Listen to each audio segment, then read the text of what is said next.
cause I'm driving. I let the bros drive it. If I'm tired, just watch the mileage. Linking with these vibes, we get connected like we wired. Looking at these lights inside these bins, get me inspired. Passing niggas like they flash. What's up? So it's Rio, and we are here tapped in with the Perfect Network. So we got a special one today with a whole group of guests. But I just want to go ahead and introduce the platform. Really, I want you guys to introduce yourself and say what you plan to accomplish in this next year coming up. So we can go ahead and start all the way on the right. What's up, brother? Got you. What's going on? My name is Dsmoke. I'm from Inglewood, California, and I'm an artist. I come from a very musical family. Very spiritual family, and so all of the work that I do is always geared towards uplifting people and making a positive impact. And so I've done that through music. I'm also in acting, and I've also written a book that I look forward to publishing and getting out there. So yeah, that's what's up. All right, next. Hi, my name is Mariama and Ally. I am originally from Guinea, but I grew up in Atlanta. I am an actress, model, and I also have my own clothing brand called Sincerely. One thing that I'm looking forward to is my nonprofit that I'm working on. I want to find a way to give back to my home country because doing what I do, a lot of people don't get the chances, and I really want to find a way of focusing on women empowerment and women in the arts there. So I've been working on it for the last few years, and I'm excited to see what's going to happen in the next year. That's lit. Awesome. It just keeps getting better. What's up? What's your name? What you got going on? I'm Ally Renee. I'm from Las Vegas, Nevada, and I came to LA to pursue modeling, and I got into content creation. I'm very passionate about health and wellness. I just love to spread positivity, self-love, self-improvement, and I found content was a great way to spread the word. Something I'm really excited about is my own cosmetic brand that I've been working on for a while. It's starting with gloss, but I'm going to be doing all the things. I'm all about hygiene, so yeah. What's up, everybody? My name is Isaac Keys. I'm an actor, so I play a character named Diamond on that hit show that I can't talk about right now due to our SAG after strike. But I'm excited about that. But also at this point, man, I'm just excited about. I'm in this process of just kind of building like stability, legacy, closing on the house, hopefully in the next 2 weeks. Doing that part, opening up the business in the health and wellness space, Prime IV Hydration, doing that, and I'm just trying to put the people that I love in great places so they can thrive and continue, doing what I'm doing and continue to just be creative. So, I'm excited to be here. Just, shoot the shit. And that's what we're doing. So, this is a different platform. Like everybody, you guys are all major in your own ways. But right now, we are all on the same playing field. So if you got something that you don't like about what she say or she say about, whatever, we here to have a good open conversation. If anybody got questions, you can ask one another. If any of you guys are going through something currently, like let's talk about it. That's what we're here to do. So I just want to start, and anybody could answer this after me, but I want you guys, somebody to define the word perfect. I'm going to go ahead and start first.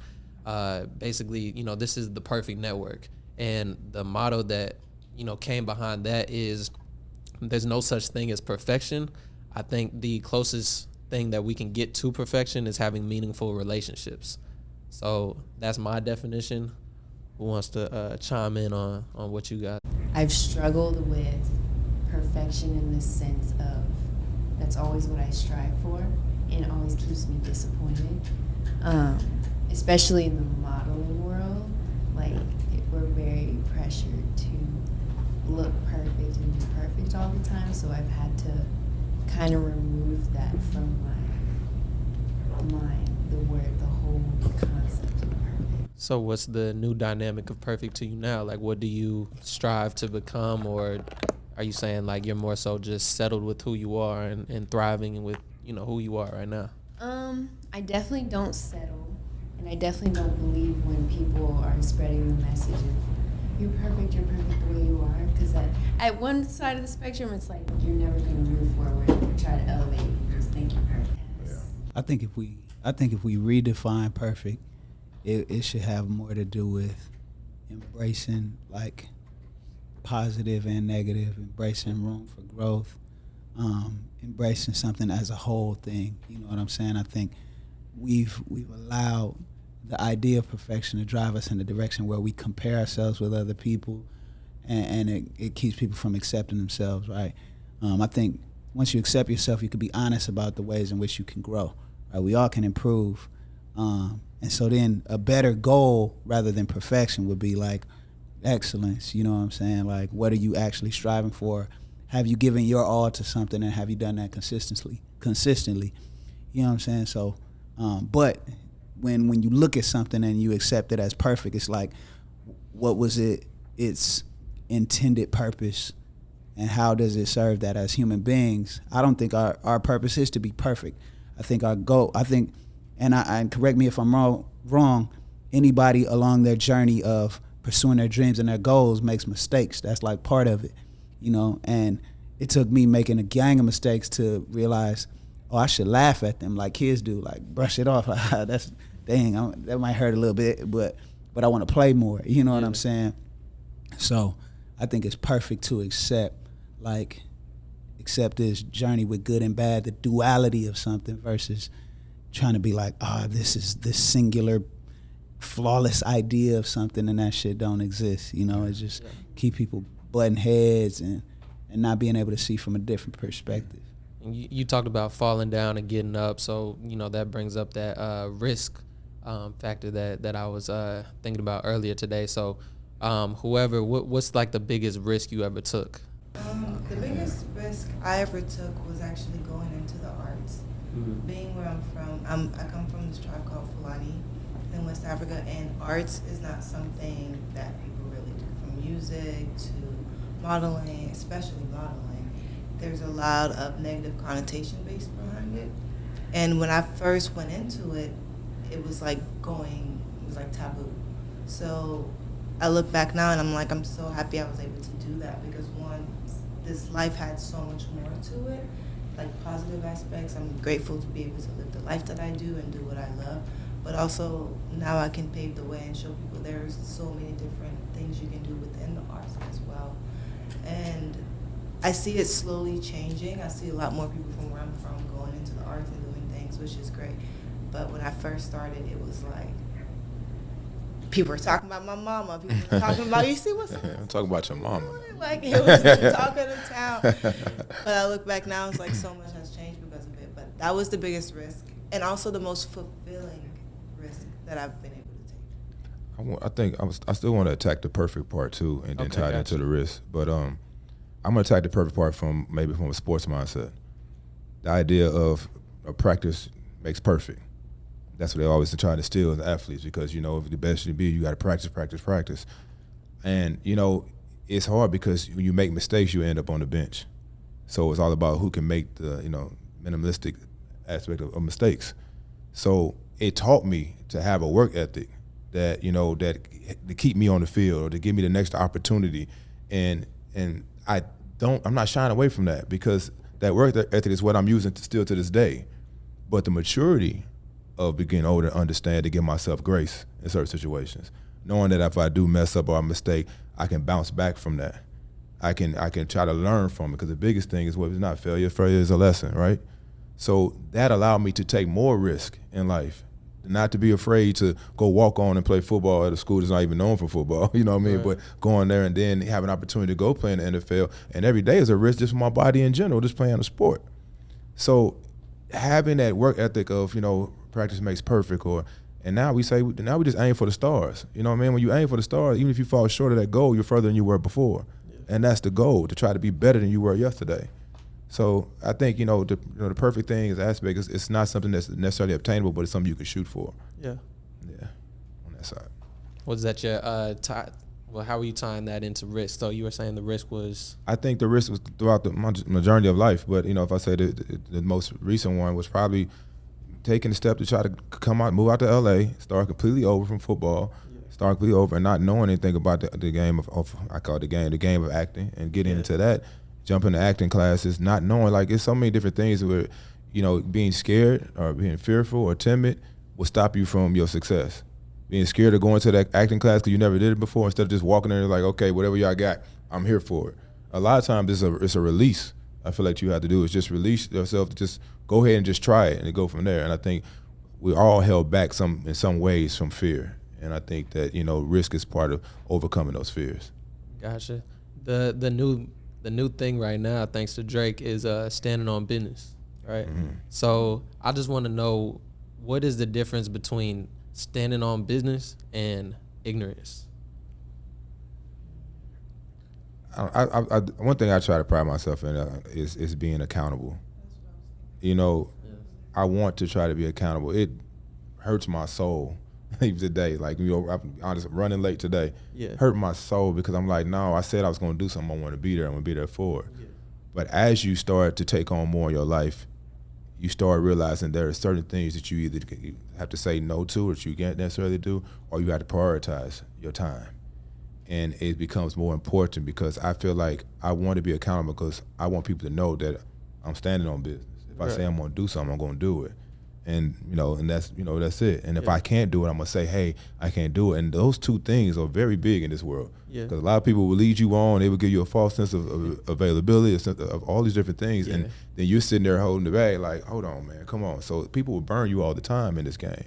And it's frustrating. It makes you mad. But when you can find those people that you can be accountable, friends, business partners, whatever it may be, then it makes your life a lot easier. Yeah. That's the standing on business side. So what's the where does it cross that line and go to ignorance? When you don't do those things. What's one thing that you can't live without? Anybody?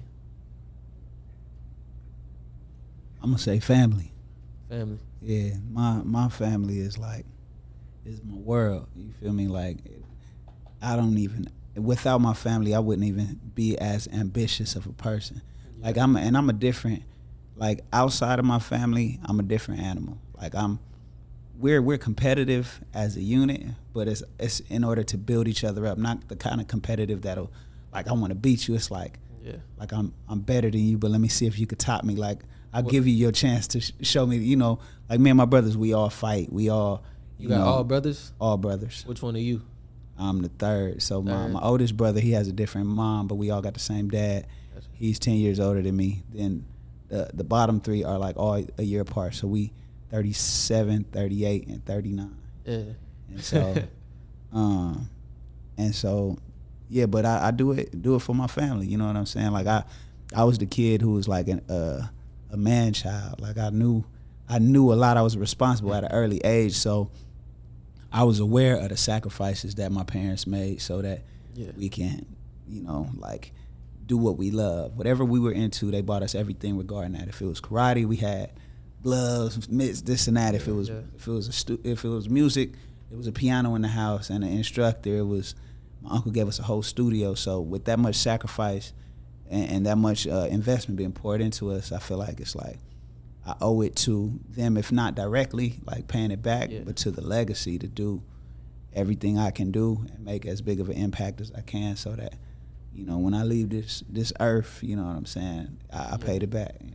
Who you think really kept that family dynamic and like kept you all together? You brought up your uncle, but was that like the main male, my pops, well, he was in jail till I was about 8, and then he came home.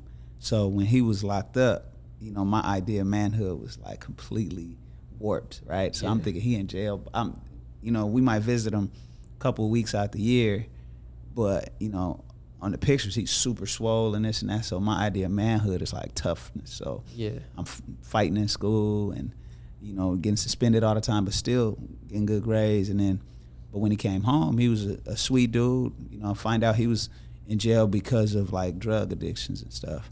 And then, but just his presence made a huge impact in us taking that same energy we used to fight and directing it into like academia or directing it into like organized sports and this and that.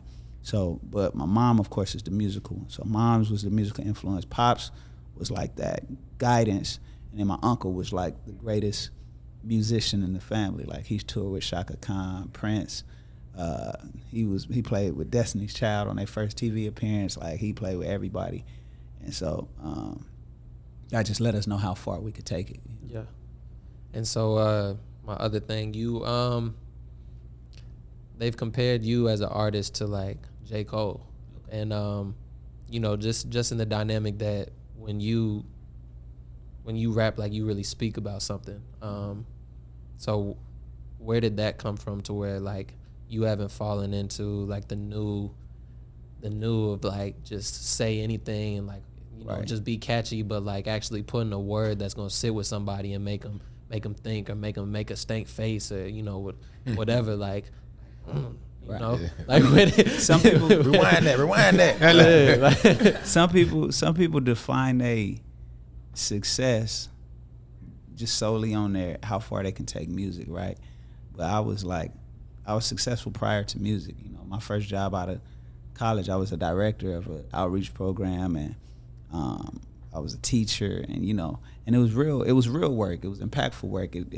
I know I've affected lives. So what I look like leaving something that's impactful and upstanding, and then going and just talking pure bullshit. I talk my shit, but I'm just speaking my mind. So if I'm aware of the energies behind something, or if I'm aware of the consequences of my words, then I'm gonna tell the full story. Even if I'm talking about some ratchet shit, it's a story behind what got the teacher in the club that night. What brought the, what I'm saying? Why did the lawyer go to the strip club that night? So it's like, for example, I had a song called Lights On, with Sir, featuring Sir. I was like, I had a long day shift. I came here and needed some motivation. Your family probably got ass for generations. You got it from your mama, so mama could get it. I don't come in religious, but I heard you that hometown favorite. So turn around and shake something flagrant. So it's like, it's more of like a storytelling way of going into a verse, is just being like, bitch, you got shake that ass. Like, we could do that right now. Yeah. It's just a lot of that shit. We could do that, but some of that music, I ain't gonna lie, I just want to punch on some of them artists. Like, it's like, bro, like, I just feel like some niggas don't have no hot damn standards, or I think it's dignity or whatever it is, that it's just like niggas is desperate. You know what I'm saying? Because they be like, this is it. I'm throwing it all at the fence.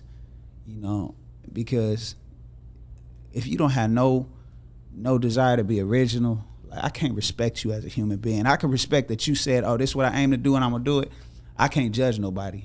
But at the same time, like, I'm not gonna be like, man, you did that. Like, okay, so what, you got money? Who are you though?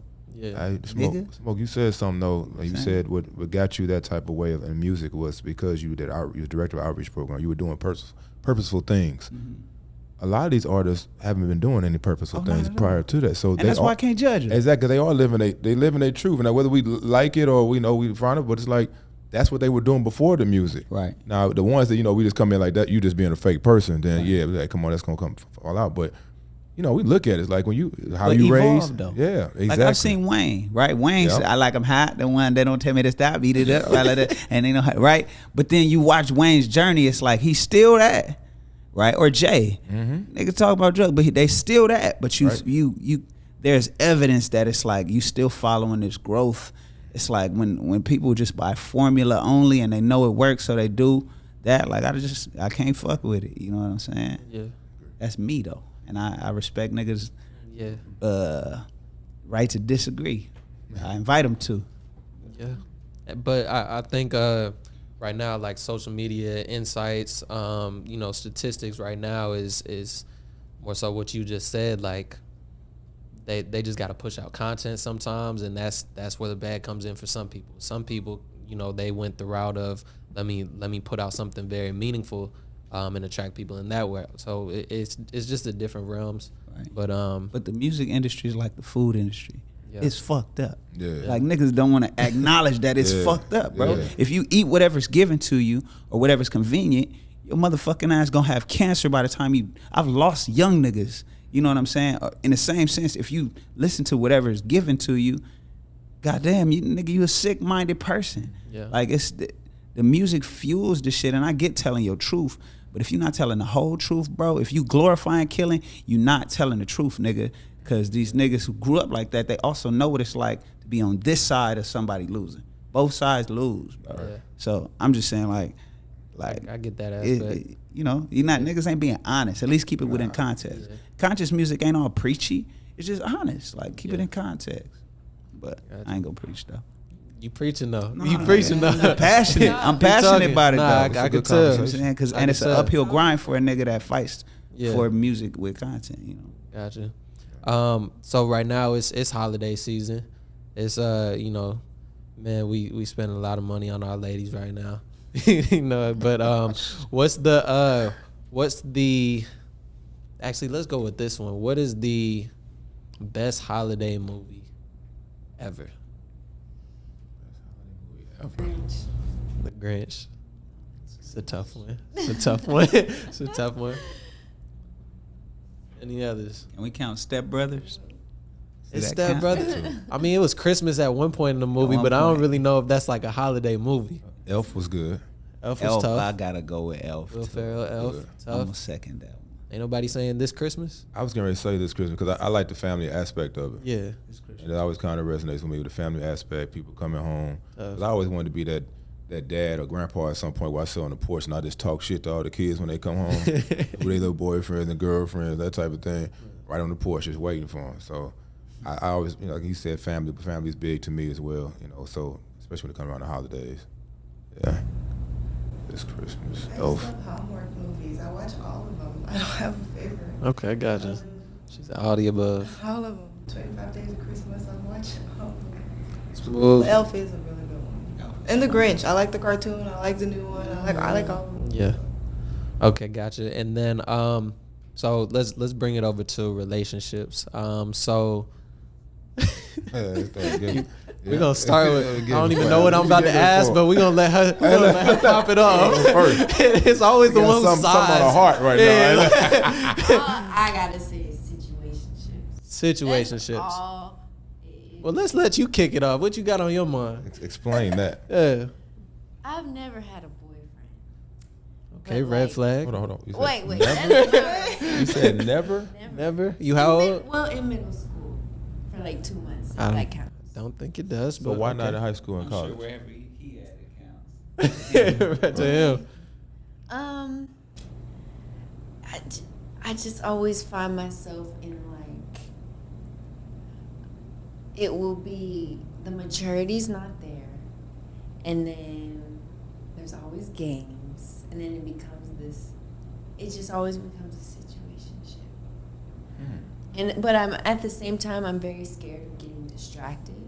So for a long time, I would avoid it. Like I would never go on dates for a couple years. But yeah, I just see it as a distraction, and it's like a risk factor in my Relationships are a distraction. to me. Yeah. So you don't believe in having like a partner or like somebody to grow with or like build with or to create something intrigued. with? I believe it, but I feel like it's so rare. No, it is rare. Like it's hard to. I don't know. Like people's intentions are hard to read, Yeah. especially around my age too. Hold on. Okay, so So School middle about school to and put- high school. take Let's it to not put high school. but middle school and high school, you didn't have a boyfriend, and then after that, so any type of situation where you were intimate, you had intimacy involved. It was just somebody you just found you was cool with, and it was like, I'm straight. You just made a grown up decision that way. It only happened once, Okay. and it was more of a situation where I was young and I thought being intimate would make him like me, and that was a mistake. But yeah, since then it was just like, oh, it seems like it would be a distraction, and I'm very like career driven. I appreciate you sharing that. That's some vulnerability. I appreciate that. Yeah. Okay. Do you know the first time we met? The place? We met at church. Oh, no way! We met at church. Oh my gosh. Yeah, so church was the first place we met.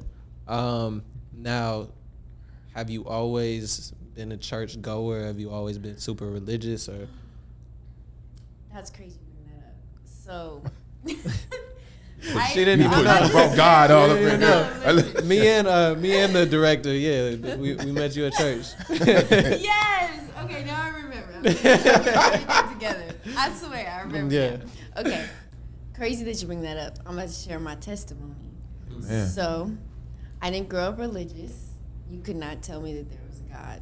I was very fact-based, science. You can't tell me nothing. And when I decided to move to LA, I dropped out of college and moved to LA in the same day. And I didn't have much money, but I had a dream. And that was actually the same time that I was dealing with the boy that was not great for me. And he happened to be the grandson of a pastor. So that whole relationship, I was just trying to get him to like me. I would try to find any way to get him to like me. I hate the pastor's son. Yes. Okay. And The boy. The boy. And one thing, I was like, oh, his family's really into the church, and I was like, I'm gonna start trying to go to church or something. Let me see what this is about. And in the realm of that, I ended up cutting things off, but things were really tough for me, just money wise, and losing that. But I started going to church more and more, and quickly, I was I just remember just bawling my eyes out one day, and I swear I had the Holy Ghost in me. It was so good. I still remember that day, and it's just since then, it's I started going to church every Sunday. I was getting community. I was going to Bible studies. I was really getting into it. Then I started doing Bible talk. I would do Bible studies on TikTok live. I was trying to spread the word, and then I got baptized, and it's I kind of just look at it God works in his mysterious ways. He put him in my life to bring me to God. That's how I look at it. So even though it was a really bad situation, I got Jesus now. Okay. Amen. Amen. Are y'all in relationships? I'm in a relationship right now. I'm married. What's up? Got married 2 years ago. No kids. I got a dog. His name is Kobe Bryant. There we go. Golden Doodle. What was one of the biggest struggles that you and your wife went through before marriage? To keep it a buck, my wife and I got married relatively quickly. So within a year, we was we're gonna get married, right? That's different. And so very different. And so a lot of our challenges came after getting married, and it's just continuing to learn somebody who's also evolving, and being open to them changing, and acknowledging and applauding the growth that you witness while still challenging further growth, so that's just the art of being married, and the art of supporting somebody who you are bound to discover their flaws, you know what I'm saying? And you have two choices: to accept them for them and compliment them, or to allow them to bother you every day, Right. And the irony is, the less you harness your own flaws, the more theirs bother you, right? When you get yours, when you the moments when you have more discipline, and you're, and you're intentional about what energies you allow in and out your life. And mind you, I've experienced a certain level of fame prior to marriage. So, but when in the moments where you have more discipline to just the slightest things you entertain, whether it be somebody walk by and you look, or you don't, when you're stronger, then the flaws just kind of roll off. Come here, baby, it's all good, And she's like, but I feel like it's cool, Whereas when you're not at your best, then your tolerance for their flaws, they start to bug you more. You know what I'm saying? It's damn, I told you I like it like this, and you ain't doing none of that around the house. You know what I'm saying?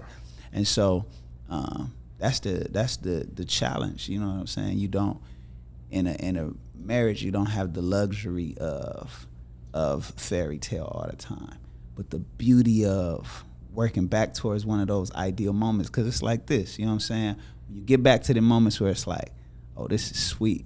It's a different type of sweet than just like, new sweet, right? New sweet is cool, right? But then we earned this sweet. It's like you're proud of yourself and it's good, and you just can't really match that shit. So that's what motherfuckers is aiming for at all times, but it ain't always that. You know what I'm saying? So the reality of it is like I think we had a conversation one time where it's like, hey, look, we signed up for all of it. So as long as we can remember that we signed up for good and bad, and when it's bad, we don't get so frustrated. We just bite down, acknowledge it for what it is, and deal with that shit with our sights set on the other side of it. You know, so that's like, I like to deal with reality. You know what I'm saying? My wife is more of an idealist. So when I'm upset, she's like, "What's wrong?" I'll be like, "Just let me. If you give me space, I could process it. But without giving me that, then it get tough." So, but we could talk about this for a long time. This is my day to day, but it's beautiful to have somebody there though. Yeah. You got to remind yourself that, you know what I'm saying, because it's like that person is your everyday. You're not, you know, and you forget that when you're single, or as a single man. I don't know how y'all behave yourself as a single man, but you know, there was times when I was a whole nigga. You know what I'm saying? And it's like, even then I wasn't proud of myself. Even then I was like, you know, if it could be like, it was times where, you know, without saying too much, I was just like, do what I wanted to, you know, and I couldn't hold my head high the same way. And there was even times where I was like, I would choose to be celibate, like, all right, this ain't fueling my soul, you know, so I'm gonna get back to my audiobooks and my working out and my grounding and all that stuff, and my prayer and my program, and you forget that when you're single, you want somebody to really be in your corner like that. So, but yeah, it's been a beautiful journey. You know what I'm saying? I just celebrated my birthday. You know what I'm saying? So, happy belated birthday, one foot in front of the, thank you. One foot in front of the other. Yeah. Yeah. When do you know that, like, she's the one? Like, do you know early on? Like, is it like... He did. I did. It's like I did because, you know, it's two parts to it. It's like, it's who that person is, and it's also like where you are in your life. Because as a man, the reality of it is it's a responsibility. It don't matter who you marry. Men play a whole different role. Like, and I don't even know if men had a whole lot of say in defining the stipulations of marriage. Goddamn it! Like, they be like, this is for y'all. Y'all made this shit up, right? But, right. But it's something we can hold our head up high and be proud of when we do it well. But it has a lot to do with where a man is in his life from my perspective, because you have to be ready to be like, this is the first time in my life I done dated somebody and I could be like, look at their parents and be like, no, I could provide. You know what I'm saying? And then, because they was really unapologetic about being like, you know, we need you to be a man. This is a young woman. We raised her to be a young woman. And so that was a big part of it, knowing it's a responsibility, wanting better for myself and my soul. You know what I'm saying? A slight amount of like fear of fucking up in terms of like allowing my vices to destroy me. So I was like, I need to be right. You know what I'm saying? With God and with myself. And if God has something for me, then I'm gonna choose that. You know. And so that's where I was at. And now her, she was a woman of God first. First it was like the things she was able to speak into my life early on, like let me know how she viewed me, was like, okay, you know, that's where we at. And so it was a lot of that. Then the physical attraction was, you know, it's reality. You know, at the same time, you got to live with somebody every day if you're not attracted to them. And then you get mad, then you be like, I don't even really like you for real. Being honest, we're men. We're visual people. You know what I'm saying? My wife got that thing on the back of her. You know what I'm saying? So it keep a nigga like, I be mad, but then I be mad at how fine she is. Like, you. I think what helps to answer the question is you really got to face reality and know what the reality of a relationship is. And the only way you can do that is by really learning about relationships. There's two things that people don't never teach you. People really don't teach you. You have to learn to seek for yourself. One is finances. You really don't teach you finances. The second one is how to be in a relationship. because you're going to mimic either what you saw your parents do or what you see other people do, and you still have to find what you want to do in a relationship and how to cultivate the relationship that you want to have. The only way you can do that is by continuing to learn who you are as a person, which that's why it takes time, unless you find love early, but then you're going to do that with a partner, which makes it harder at the same time, but you also have a partner. So learn, like continue to, like people, I want to be in a relationship. Well, are you learning who you are right now? Because the more you learn about yourself, the more you're going to know what you're going to tolerate and what you won't tolerate in a relationship. Otherwise, we just end in, we in relationships, and that's why we end in for a long time. Been broken up for 2 years, but y'all still in a relationship. You understand what I'm saying? Because you were tolerated. And a lot of times, I think sometimes I was watching this earlier today, is that you made a point that, you know, because women in a situation, they kind of want to just plug the guy in. Women tolerate a lot more than most men do, in most sense. And that's because we come in as it is a responsibility. We're looking at being a provider and a protector in a lot of ways. No matter what, it's still a responsibility to us. So we want the best out of you and things of nature, but sometimes women are being in that type of relationship and tolerating, they're not getting the things that they need. And you have to know what your needs are. The same way you need to know what you want to eat when he asks you what you want to eat. Know what you want to eat. But know what your needs are. And when you communicate it, because some people have those needs, but they never communicate, and it just becomes an expectation. You're supposed to know this. You're supposed to know this about me. You're supposed to be learning. You know me about this. And then you get upset. And he's wondering why you on 100, because you've been building that up for a week now because you haven't been telling him what he needs to know. You're not expressing your needs. And men too. Sometimes we get bogged up in the emotion aspect. We can't necessarily share it. Sometimes we just need a space, but that's his thing.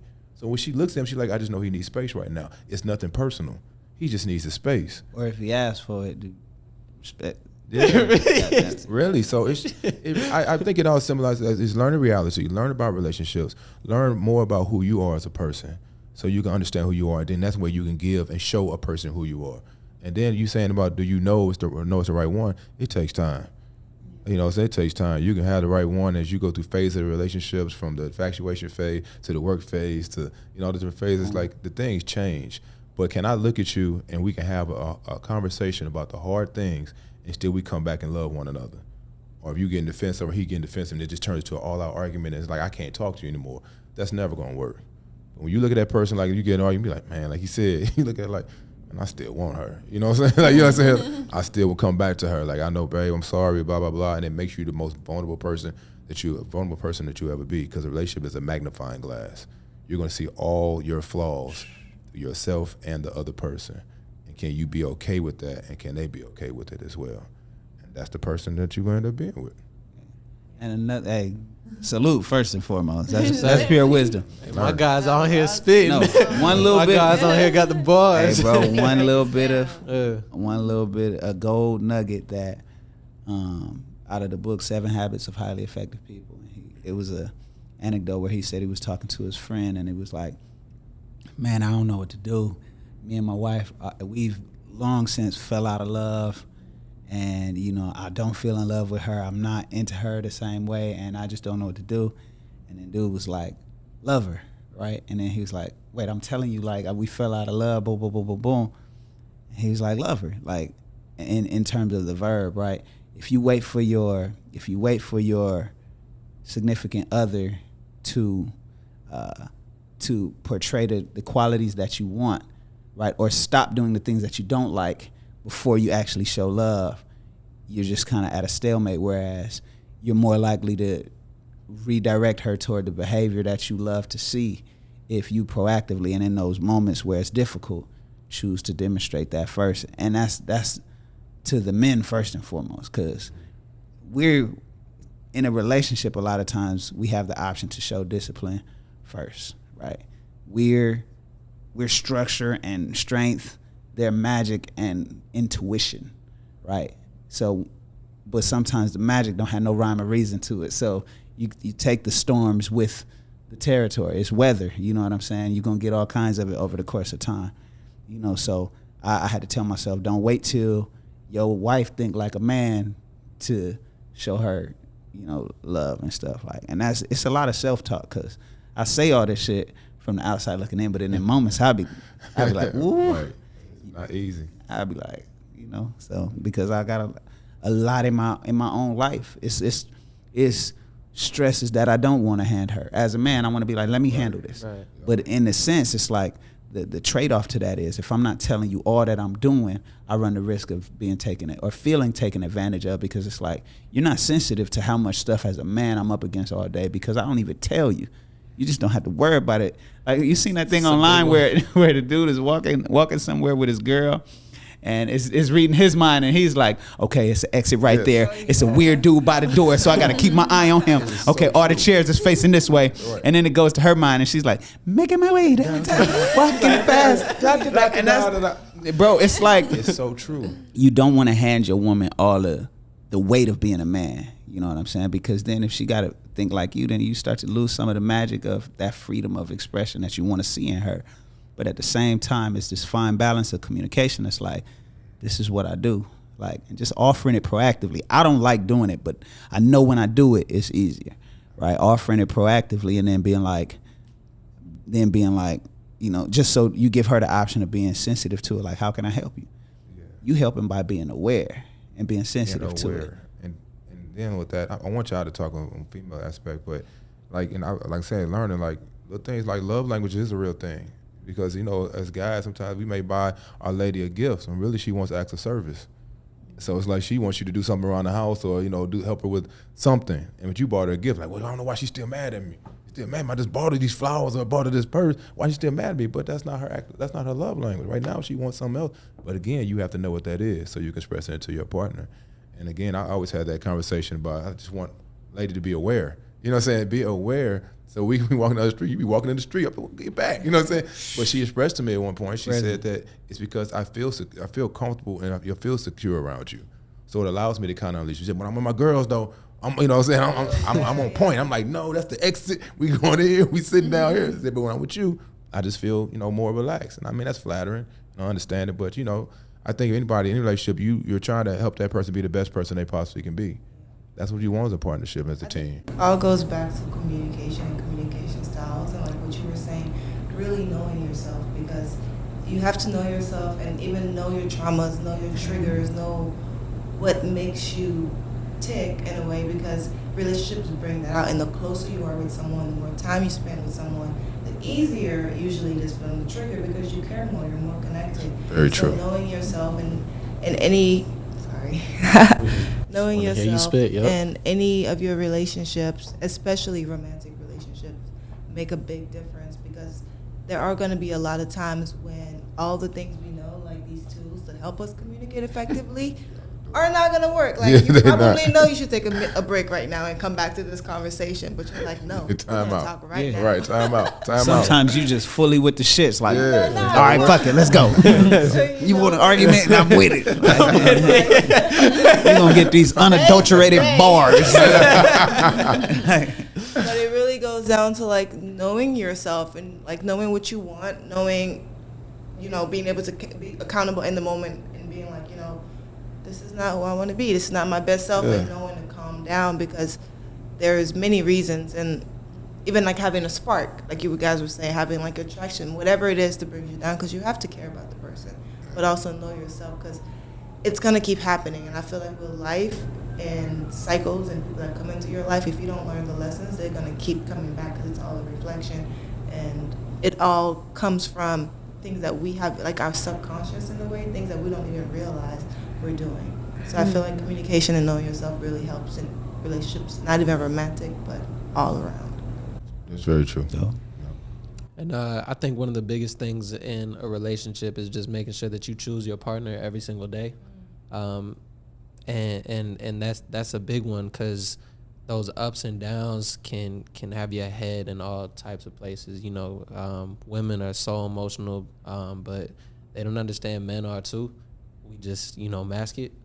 And so both can't be emotional. Yeah, so and a woman will look at you and be like, you know, express yourself, like, I want you to be vulnerable, I want you to be, but that's like, there are gender roles, and at times we can be, different times we can, you know, express frustrations and things like that, but that is part of our responsibility, is that if we both going through it, we kind of got to suck ours up a little bit more and cater to, you know, what our woman is going through. That's just a responsibility as as a man. There is, you know, feminine and masculine. You know, you in a relationship? Yeah. Going through it. Going through it. Yeah, man. My girl, you know, we had a rough month. You know, just a big downhill, just, you know, dark place that she's been in, and dealing with, you know, we said, like, seeing your partner's flaws and loving them through that. Like a big flaw and just thing with a lot of women is depression. Black people in general, I think we statistically have like the most depression in our race. And so that's something that we need to pay attention to, but you also got to see how your partner reacts in their darkest times, and be there for them through it. And it's kind of hard that, you know, it's good when you have a partner who, when they're in their dark times, they turn to you, you know, as a man. Like, it feels good when your woman goes to you. Like, we don't want to hear, like, I just need space. Like, I might could say it, but I don't want you to say that. Like, that's gonna tick me off, right? So for your woman to be going through something financially or, you know, with family or whatever else, and come to you, like her man, it feels really good. Now, things get really tricky when you're the one who brought her into that darkness. You know, when you might have done something that, again, you know, it was just a miscommunication, and, you know, she wanted this and you gave her this, and it just brought her to a dark place. And now she's like, who do I run to? So you the source of that hurt. Well, I think that, you know, it's a place for you to be that person for your spouse. But your spouse also has to have another trusted person, because you can't. Girlfriends, spouses too. You call them who, best friends? Do we call girlfriends and boyfriends girlfriends? spouses? I don't know. I'm just gonna Now, call there we it go. Your partner. You say partner, spouse, your he be like, partner. man, Yeah. I ain't have a spouse to this. And I'm in a gang of. I'm old, G. I'm old. So Yeah. I be, you know, it's spousal. But I think, you know, because there's only so much you can bear and handle. They can't pour everything onto you, because it's gonna overwhelm you for a little bit. You know what I mean? And sometimes it can be flattering at first, but if they're always trying to pour on you like that, you're not able to receive all of that with your everyday, you know, things you got going on in your life. Yeah. So they have to, and I remember I said a trusted person they can talk to, not, you know, the friend that hasn't been in a relationship or like that, but even as a therapist or something of that nature, they have to seek that, because you're not a punching bag. And I say not necessarily you and anything, but anybody. I've been in a situation where it's like, I feel like I was the punching bag. I wanted to be there while they were going through that dark place, and they was like, just be there at the end of the tunnel, at the light at the end of the tunnel. I wanted to, but over a period of time, it became so overwhelming that it was taken away from things in my own life and parts of my happiness and things that I couldn't deal with. So now I'm not performing well on set because I'm thinking about this. And you know, when you get in an argument, you carrying that with you. Yeah. I should have said this, or why she really mad? You can't release it, you know, as a man sometimes. But then next thing you know, they over there, they, oh, apologize. I've been jumping and tripping like the whole time, thinking about this argument we had at 2:00, right. And now you good? Like no, you know. So it's just, I think it's a balance, and it's also about how much are you willing to be able to take, you know, over a period of time, and you have to. That's an evaluation that each person has to do in their relationship. What's the worst piece of advice that you ever got? I mean, I've had a lot. Just on some just popped in my head. It was just, I had a football coach. I wasn't getting recruited highly out of high school. I wanted to play football on the next level in college. And he said, don't walk on. And I literally was like, what? Don't walk on. They don't treat you right. They don't treat you fair. Out of all the colleges, don't walk on? Like, you know, like, so, and from that point, I walked on at the school. And I walked on to another school. And then 3 years later, I have a 6-year career in the NFL. Yeah. So, you know, that piece of advice, if I would have listened to it, I wouldn't be able to live the dream that I was shooting for. Yeah. I was aiming for the stars, not knowing I was going to get there, and I ended up there. And so that stands out to me. So did you end up receiving a scholarship with? I ended up walking on the second time when we went on to Morehouse College. I ended up walking on and then receiving a scholarship. I only played 3 years there. I received a scholarship the last 2 years. Yeah. Full scholarship there. So yeah. So I mean, I just think that, you know, you got to believe, again, working on yourself, but believing in yourself. I think we all have that. That's why we're here right now, and what we, you know, accomplishing things in our fields is because we believe in ourselves, and we're gonna hear all these different no's, but we only need that one yes. Just keep going. Or just to make it happen ourselves. Sometimes we don't need nobody else's approval. You know, sometimes you just got to go get it. I think that's one of my big things is that I don't know. I'm really big on relationships and you know, manifesting the life that I want, the people that I want around me, down to like even my girl. Like I I manifested her before she even came. She just came, you know, exactly how like I pictured it, to the point where I was like, damn, you know, sometimes when we arguing, I'm like, damn, I should have kind of said a few more things in that prayer. Yeah. Like, you know, I should have spoke a few other little specific qualities, you know. But like, just, you know, in life in general, is that manifestation, that you know, just believing in yourself. You know, it's a big thing, and you never really know the timing of when things, you know, when something's gonna come. It comes on God's time. So just being ready, being prepared, and having, like, I think, you know, specifically with business wise, having not necessarily a backup, but having a second stream, right? Having a second stream of revenue, having a second stream of business, you know, just pouring yourself into multiple areas, so that, you know, if something happens here, you're never just empty. So that's what, you know, just in business wise, I think I focus on as well. So what are some things in business that you guys have really learned in your individual fields? Like, what is something, you know, dealing with people, or dealing with, actually, I want to hear like the woman's perspective of, you know, working in, I think the industry is like very male dominant. So how do you guys feel, you know, working with all these men? Well, it depends, because so in the modeling industry, I feel like it's more woman dominated, and in acting, though, it is definitely a male dominated field. A lot of roles are written by male, even women roles. But I feel like one thing that I've learned is to bet on myself in any ways, even when it comes to what I want to do in my career, to be able to say no to my team, my agents, and say, this is what I want to do, this is what I see for myself. Especially being a black woman, there's been times, like years ago, where I've had to say, this is what I want, and my team would say, you can't do that. I've heard you can't do that so many times, and that doesn't mean nothing to me. It just means it hasn't been done. How can we get it done? Are you saying you can't do that? Like, what are you really talking about? But betting on yourself, and then also using the tools you have. Like, I've used social media throughout the years to show them I can do that. They're like, you can't do this. Okay, well, I'm gonna do it and just put it on this free platform. Somebody's gonna see it. Somehow you're gonna change how you view your brain, how you view me and your brain. Because I feel like, especially as women, people have their way that they view in their brains, and you have to break that mode. You have to just bet on yourself and say, forget whatever you think. This is who I am, and guess what? This is only the beginning. I'm gonna put in the work, I put in the time, and I have the talent, and I'm gonna do it. And then find the things that's gonna help you feel that goal and make it work. Like you said, with manifestation. And I'm very godly, so I'm like, I know how my God works.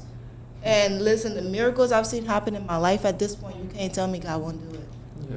And like with him on my side, and I know the work I'm gonna do, it's gonna happen. So it's just betting on yourself in different aspects, and not letting people put you in a box, because you can do whatever you want.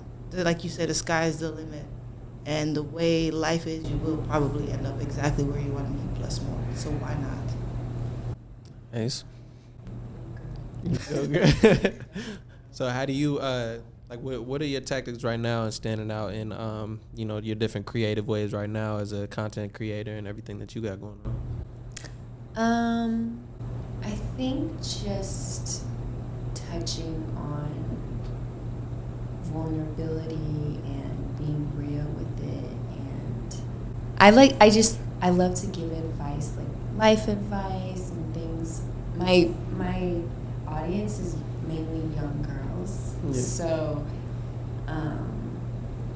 some things that maybe their parents won't talk to them about, I'm very open about. I can talk about anything and everything. I don't really have a filter on what I talk about online, but I just try to make it, add some humor to it, lighten it up a little bit, even if it's something that can be very hard to talk about. You just add some. You read? I do read. To read? Yeah. Okay, so what's well, like, even aside from books, what's like one of the biggest pieces of advice that you would give to like a young, you cater more so to young women? Young woman, yeah. Okay, so what's like one of the biggest pieces of advice, or what do you find yourself like consistently telling these young women? Something I consistently share is what you're not changing, you're choosing. That is like something I live by.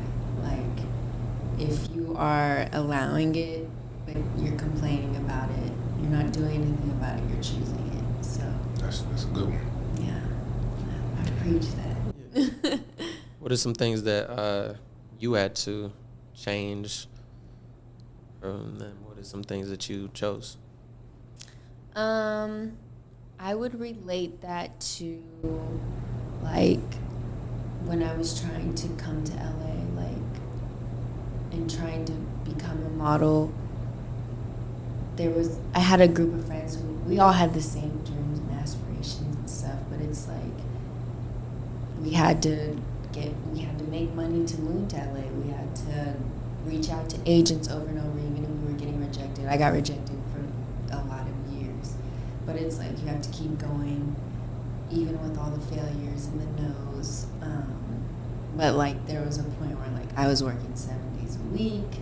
I was pumping people's gas, and like it was a lot. It was tough, but You was at the gas station pumping I was gas? pumping gas for days. Dang.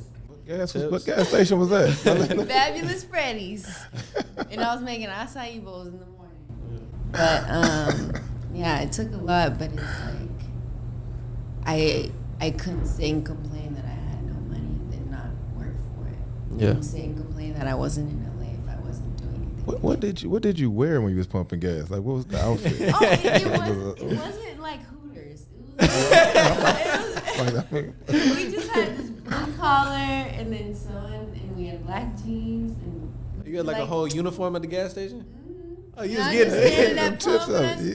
You was doing the windows too? You was doing the windows The too? windows. Oh, okay. Not a car wash. And I was get just like saying, $1. you know they be doing a little. Yeah, I've never seen that before. Okay.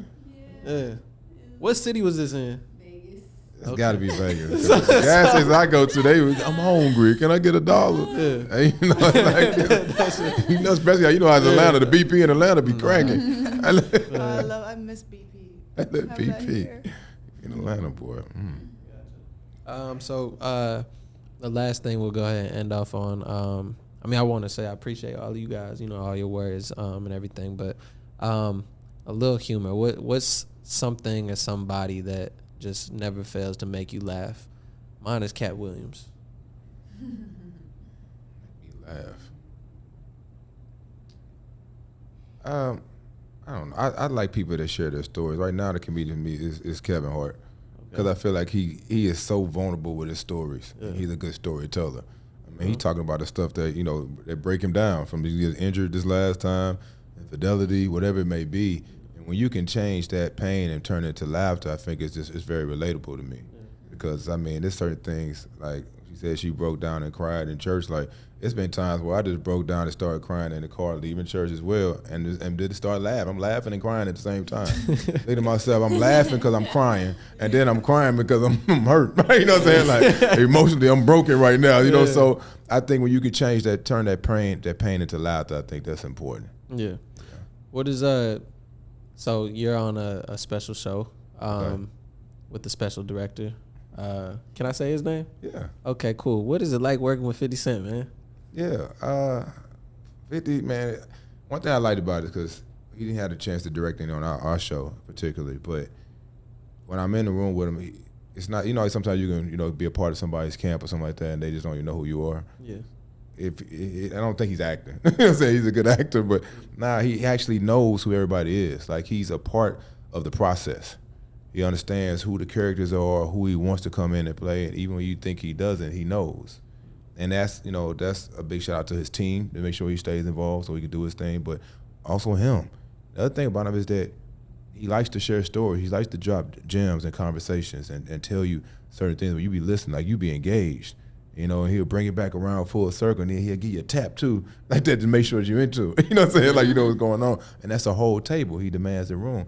And I think that to see his journey from, coming from a kid, saying with not much and having a street life, to now having a suit on in these boardrooms where people want to know, what does 50 have to say? We want to be a part of it. that's just a testimony for anybody for a life journey. You know, your journey is what it is, and I think, like you said, pumping gas and everything that we've done to get to this point was all part of the process for us to learn physically and mentally to get to where we're going and to whatever our purpose is. So I think it's important, and I think a journey is important. And working with him, man, it's been a blessing, bro. It's been a blessing to be a part of this whole universe, so it's been good. Tell him to stop by the Perfect Network, man. I just DM'd him today, 50 Cent. Come by and see me, brother. That man on tour. He doing about Yeah, I know. 100 million Yeah, shows right now. I'm already knowing. We're going to get it when it comes. Like, it's There you going to go. come, though. Manifesting it Manifest right it. now. Yep. So, something that just never fails to make you laugh. Something, someone. I watched the Dave Chappelle show the other day for the first time, and I thought it was so funny. The show? Like the old show? Oh. I thought For the it first was so time? funny. The Yeah. first time. Chappelle show.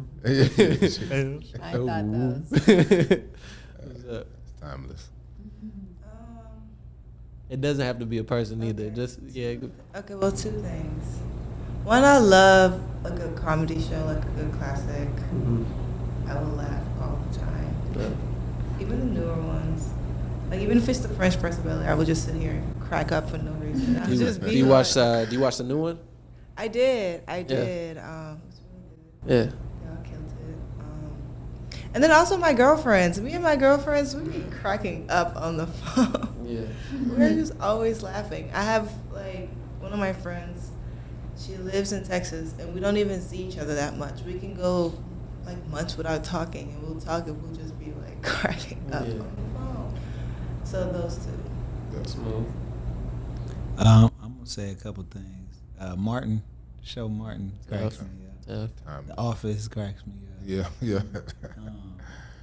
And any Will Ferrell movies crack me up. But then my brothers, just we're always jokes. You know, it's whoever you've known the longest, or the people that have known you as a kid, you kind of revert back to that You do. version of yourself when you're around them. So that's me and my brothers. We get around each other, and we not 37, 38, 39. We like 7, 8, and 9. Yeah. And so we just have a good time. So yeah, that's always therapy for me. Hey, man, I appreciate you guys. This is So- good. So, man, you guys continue to stay tapped in with the Perfect Network. We're doing red carpet interviews, guys. You know, any events that you guys got going on, if you want, or if, you know, just let our team know. We got media coverage. We got red carpet interviews, a media spokesperson that we're doing. We got over 5 million impressions on Instagram last month. TikTok, we did over 3 million impressions. YouTube, about 1 million impressions. So just going up, and it's all because of you guys. So I appreciate it. No doubt. Appreciate you. Keep doing what you're doing. Thanks for having us. Appreciate it. So we locked in. Y'all stay tapped in with the Perfect Network. Ingles.